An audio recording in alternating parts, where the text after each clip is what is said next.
پی T آئی لاہور جلسہ۔ Lahore high court کے حکم پر پی ٹی آئی کو کاہنا مویشی منڈی میں جلسے کی اجازت۔ این او سی کے مطابق ایس او پیز کے ساتھ سپہر 3 بجے سے شام 6 بجے تک جلسے کی اجازت ہوگی۔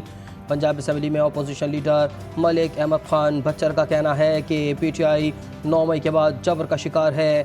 علی امین کی تقریر پر کوئی قطع نہیں، ان کی تقریر ان پر منحصر ہے۔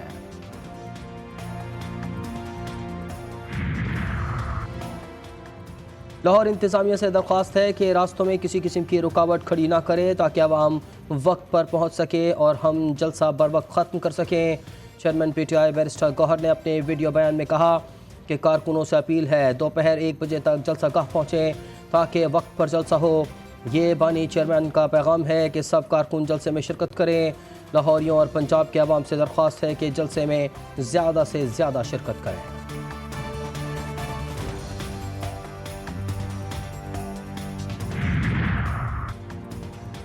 پی ٹی آئی کے 5 رہنماؤں کی نظر بندی کے آرڈر جاری۔ یاسر گیلانی، ملک آفتاب، فضل خان اور عامر گیلانی شامل 42 رہنماؤں اور کارکنوں کی نظر بندی کے لیے لاہور پولیس نے مراسلہ وزارت داخلہ کو بھجوایا۔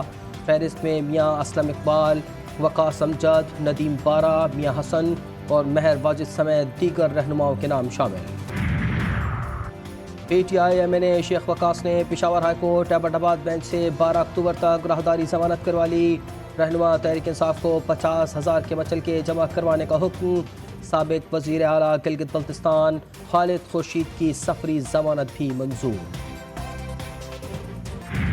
ایک ادارہ دوسرے ادارے کے مقابلے میں طاقتور بننے کی کوشش کرے گا اور اس لڑائی میں ملک کمزور ہو جاتا ہے۔ کانسٹیٹیوشنل کورٹ کے قیام پر ایک اتفاق رائے موجود ہے، لیکن یہاں پر ہمیں ایک بدنیتی نظر آئی ہے۔ ایک غلط ترمیم کو پاس کرنے کے لیے فوری طور پر اتنا بڑا اقدام کر رہے ہیں۔ حکومت اپنی مدت پوری کرتی نظر نہیں آ رہی، ملک میں دوبارہ الیکشن ہونے چاہیے۔ پارلیمنٹ بدقسمتی سے عوام کی کم، طاقتور کی زیادہ خدمت کر رہی ہے، اسی لیے حمایت سے انکار کیا۔ ملتان نے میڈیا سے بات کرتے ہوئے مولانا فضل الرحمان نے کہا کہ حکومت کہتی ہے کہ وہ ججوں کی مدت ملازمت میں توسیع اور ججز کی تعداد میں اضافے کی تجاویز واپس لے رہی ہے، مگر وفاقی آئینی عدالت کے قیام کی تجویز موجود ہے۔ جے یو آئی ہمارا ساتھ دے، مگر ہم نے انہیں کہا ہے کہ پہلے مسودے کا ڈرافٹ دکھایا جائے پھر بات ہوگی۔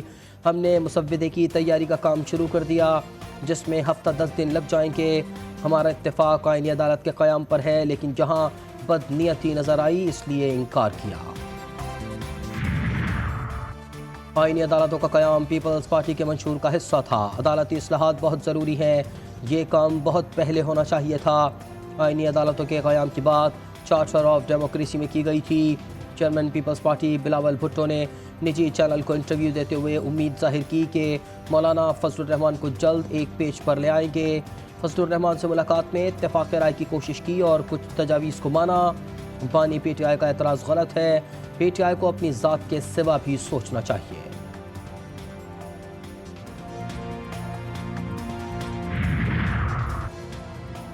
آج ملکی پالیسیاں اشرافیہ کے لیے بنائی جاتی ہیں، اس کی بدترین مثال آئینی ترامیم ہے۔ آج اشرافیہ کہتی ہے کہ ہم ترامیم کریں گے اور عوام کو بتائیں گے بھی نہیں۔ اسلام آباد میں سابق وزیر اعظم شاہد خاقان عباسی نے نیوز کانفرنس کرتے ہوئے کہا کہ یہ ترامیم عوام پر قبضہ مضبوط بنانے کے لیے کی جا رہی ہیں۔ ترامیم کا جو مسودہ سامنے آیا ہے ان میں عوام کی کوئی بات نہیں۔ ترامیم صرف اس لیے ہے کہ کس طرح قبضے کو مضبوط کرنا ہے، اور یہی تجاویز آج کے مباحثے میں سامنے آئی ہے۔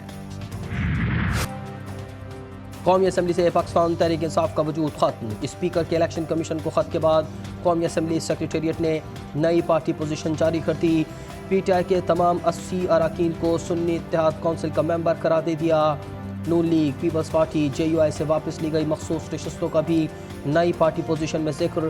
قومی اسمبلی میں مسلم لیگ نون کی 110، پیپلز پارٹی کی 69 نشستیں، ایم کیو ایم کے 22، قاف لیگ کے 5، آئی پی پی کے 4، مسلم لیگ ضیا، بی اے پی اور نیشنل پارٹی میں اسمبلی کا ایک رکن، سنی اتحاد کونسل کی 80، جے یو ایف اے کی 8 نشستیں، جبکہ 8 آزاد اراکین شامل۔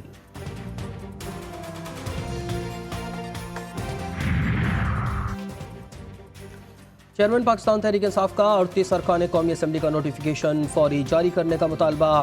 بیرسٹر گوہر نے اپنے ایک بیان میں کہا کہ سپریم کورٹ نے 14 ستمبر کو واضح کر دیا تھا، سارا ابہام ختم ہو گیا۔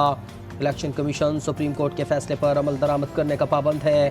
الیکشن کمیشن ہمارے MNAs کا نوٹیفیکیشن فوری جاری کرے۔ الیکشن کمیشن کے پاس 38 MNAs کا نوٹیفیکیشن روکنے کا کوئی جواز نہیں۔ خیبر پختونخوا اسمبلی کے اسپیکر بابر سلیم سواتی نے چیف الیکشن کمشنر کو خط لکھ دیا۔ خط میں سپریم کورٹ کے فیصلے کی روشنی میں مخصوص نشستیں الاٹ کرنے کی درخواست کی گئی ہے۔ خط میں لکھا گیا ہے کہ سپریم کورٹ کا فیصلہ آنے کے بعد مخصوص نشستوں کے معاملے پر غیر ضروری تاخیر کی جا رہی ہے۔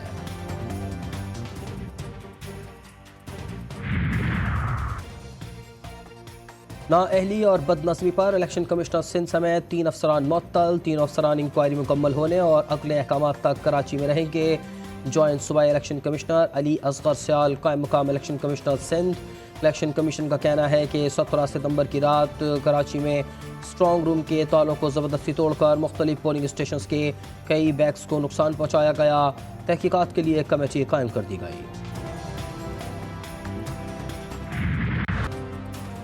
پارلیمنٹ کے قانون سازی کے اختیار پر سپریم کورٹ کا اہم فیصلہ۔ سپریم کورٹ کے مطابق پارلیمان کا قانون سازی کا اختیار آئین میں دی گئی حدود کے تابع ہے۔ آئین پارلیمان پر پابندی عائد کرتا ہے کہ آرٹیکل 9 اور 28 میں دیے گئے حقوق ختم نہیں کیے جا سکتے۔ آرٹیکل 12 کے مطابق فوجداری معاملات میں قوانین کے ماضی سے اطلاق نہیں ہو سکتا۔ سول حقوق کو ماضی سے لاگو کرنے کا پارلیمان اور صوبائی اسمبلیوں کا اختیار نہیں۔ شہریوں کو موجودہ قوانین کا علم ہوتا ہے جس کے مطابق وہ اپنے امور انجام دیتے ہیں۔ مستقبل میں اگر کوئی قانون بنے تو اس کا ماضی کے اقدامات پر اطلاق کیسے ممکن ہے؟ ماضی سے اطلاق صرف انہی قوانین کا ممکن ہے جو پہلے سے دیے گئے حقوق کو ختم نہ کریں۔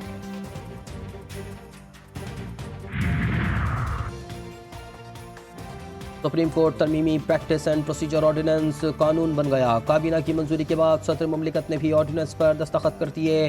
وزارت قانون نے آرڈیننس کو نوٹیفائی کر دیا۔ آرڈیننس کے مطابق کسی کمیٹی رکن کی عدم دستیابی پر چیف جسٹس کسی جج کو کمیٹی کا رکن نامزد کر سکیں گے۔ پریکٹس اینڈ پروسیجر قانون کے تحت 3 رکنی کمیٹی بینچز تشکیل دے گی۔ ترمیمی آرڈیننس کے نفاذ سے عدلیہ میں جو بھی کارروائی ہوگی اس کا ٹرانسکرپٹ تیار ہوگا۔ جسٹس منیب اختر 3 رکنی ججز کمیٹی سے باہر۔ چیف جسٹس نے جسٹس امین الدین خان کو کمیٹی رکن نامزد کر دیا۔ گالم گلوچ کرو تو سب ٹھیک ہے، سب سے آسان کام چیف جسٹس کو گالیاں دینا ہے، کیا ہم پھر سے توہین عدالت کا نوٹس لے کر جیل بھیجنا شروع کر دیں؟ چیف جسٹس قاضی فائز کا پبلک سیکٹر جامعات میں مستقل وائس چانسلر تعیناتی کیس کی سماعت کے دوران اظہار برہمی۔ اسلامک یونیورسٹی کے وکیل کے چیف جسٹس پر اعتراض کے جواب میں کہا کہ آپ نے کرائے کے جو لوگ رکھے ہیں پروپیگنڈے کے لیے آج اس کو بھی دیکھیں گے۔ ریکٹر سمینا ملک کی کمرہ عدالت سے روانگی کے ساتھ ہی صحافیوں کے بھی کمرہ عدالت سے باہر چلے جانے پر اظہار برہمی کرتے ہوئے چیف جسٹس نے کہا کہ 3-4 کرائے کے صحافی جا کر گالیاں دینا شروع کر دیں گے، لوگوں کو میڈیا پر ہائر کر کے گالم گلوچ شروع کر دی جائے گی۔ اگر ریکٹر بیمار ہیں، کام نہیں کر سکتی تو عہدہ چھوڑ دیں۔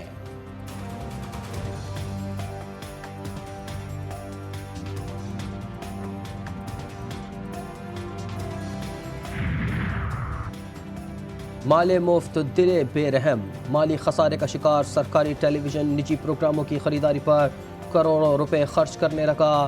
نااہلی اور انتظامی غفلت کی وجہ سے شورائے آفاق ڈراموں کا خالق سرکاری ٹیلی ویژن بھاری داموں پرائیویٹ پروڈکشنز خریدنے پر مجبور۔ دستاویزات کے مطابق گزشتہ 1 برس میں سرکاری ٹیلی ویژن نے 18 کروڑ 72 لاکھ 80 ہزار روپے کی پرائیویٹ پروڈکشنز خریدی۔ کوئٹہ کے ہزارہ ٹاؤن میں بربریت کی انتہا، پارک کے قریب خالی پلاٹ سے بچے کی تشدد زدہ لاش برآمد۔ پولیس کے مطابق بچے کو ذبح کر کے جلایا گیا۔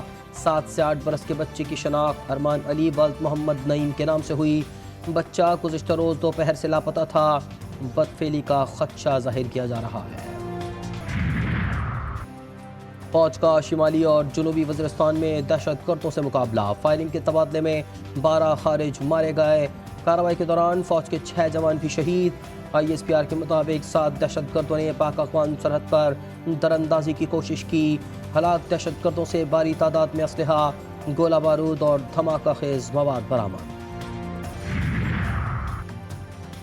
اسرائیل کا لبنان کے شہر بیروت پر ایک اور حملہ، جنوبی علاقے داہیہ میں زوردار دھماکے، حملے میں القائم کے علاقے کو نشانہ بنایا گیا۔ لبنانی وزارت صحت کے مطابق حملے میں 12 افراد شہید اور 59 زخمی ہوئے۔ رہائشی عمارت کے ملبے تلے درجنوں افراد کے دبے ہونے کا خدشہ ہے۔ صہیونی میڈیا کے مطابق حملہ حزب اللہ رہنماؤں کی ملاقات کے وقت کیا گیا۔ حملے میں حزب اللہ رہنما ابراہیم عقیل سمیت دیگر کو نشانہ بنایا گیا۔ حزب اللہ نے ابراہیم عقیل کے شہید ہونے کی تصدیق نہیں کی۔ جمعرات کی شب بھی اسرائیل نے لبنان پر فضائی حملہ کیا تھا۔ امریکہ کو لبنان پر اسرائیل کے فضائی حملے کا پہلے سے علم نہیں تھا۔ امریکی قومی سلامتی کے ترجمان جان کربی نے کہا کہ اسرائیل لبنانی سرحد کے ساتھ تنازعات میں اضافے کو روکنے کے لیے سفارتی کوششیں جاری ہیں۔ وائٹ ہاؤس نے امریکی شہریوں کو لبنان کا سفر نہ کرنے کا مشورہ دے دیا۔ حزب اللہ کے اسرائیل پر 17 حملے، 150 راکٹس برسا دیے، 2 صہیونی فوجیوں کی ہلاکت کا دعویٰ۔ شمالی اسرائیل کے علاقے ماؤنٹ میرون میں صہیونی تنصیبات کو نشانہ بنایا گیا۔ حزب اللہ کے مطابق حملے کا ہدف اسرائیل کی آرمرڈ بریگیڈ کا ہیڈ کوارٹر تھا۔ حملہ فلسطینی عوام کی بہادرانہ اور باوقار مزاحمت کی حمایت کے ساتھ جنوبی لبنان میں اسرائیلی فوج کے تازہ حملوں کے خلاف جوابی کارروائی کے لیے کیا گیا۔ امریکی صدر جو بائیڈن نے کہا ہے کہ اسرائیل حزب اللہ تنازع کا سفارتی حل ممکن ہے۔ اسرائیل اور حزب اللہ کشیدگی کا سفارتی حل ہی بہترین راستہ ہے۔ ترجمان پینٹاگون نے کہا ہے کہ مشرق وسطیٰ میں امریکی فوجی پوزیشن میں کوئی تبدیلی نہیں آئی۔ امریکہ نہیں چاہتا کہ لبنان میں پیچر دھماکوں کے بعد تنازع پھیلے۔ ترجمان پینٹاگون سبرینا سنگھ نے کہا کہ غزہ میں جنگ بندی معاہدے کا اب بھی امکان ہے۔ فرانس کے صدر میکرون کا لبنانی عوام کے نام پیغام، کہا کہ فرانس لبنانی عوام کے ساتھ کھڑا ہے، ہمیں کسی بھی نامناسب اقدام کی نفی کرنی چاہیے، لبنان کی سلامتی، تحفظ اور خود مختاری کا احترام کرنا چاہیے، فریقین کے بیچ کشیدگی کسی کے بھی مفاد میں نہیں۔ غزہ میں اسرائیلی دہشت گردی جاری، صہیونی بمباری سے 24 گھنٹوں میں مزید 31 فلسطینی شہید۔ غزہ سٹی میں 2 حملوں میں 13 فلسطینی جان سے گئے۔ نصیرات کیمپ میں بھی 8 فلسطینی شہید ہوئے۔ شہداء کی مجموعی تعداد 41,272 ہو گئی۔ مغربی کنارے کے علاقے قباطیہ میں صہیونی فوج نے 7 فلسطینیوں کو شہید کر کے لاشیں چھت سے نیچے پھینک دیں۔ فیصلہ کن T20 میچ میں پاکستانی ویمنز ٹیم کو 8 وکٹوں سے شکست، مہمان ٹیم نے 2-1 سے T20 سیریز اپنے نام کر لی۔ 154 رنز کا ہدف جنوبی افریقہ ویمنز نے 2 وکٹوں کے نقصان پر 19ویں اوور میں حاصل کر لیا۔ اور پاکستان اور جنوبی افریقہ کی ویمنز ٹیمیں ملتان سے لاہور پہنچ گئیں۔ جنوبی افریقہ کی ٹیم آج صبح ICC women's T20 world cup میں شرکت کے لیے لاہور سے دبئی روانہ ہوگی۔ پاکستان ویمنز کرکٹ ٹیم 23 ستمبر کو ICC women's T20 world cup کے لیے لاہور سے دبئی روانہ ہوگی۔ ICC women's T20 world cup کا آغاز 3 اکتوبر سے ہوگا۔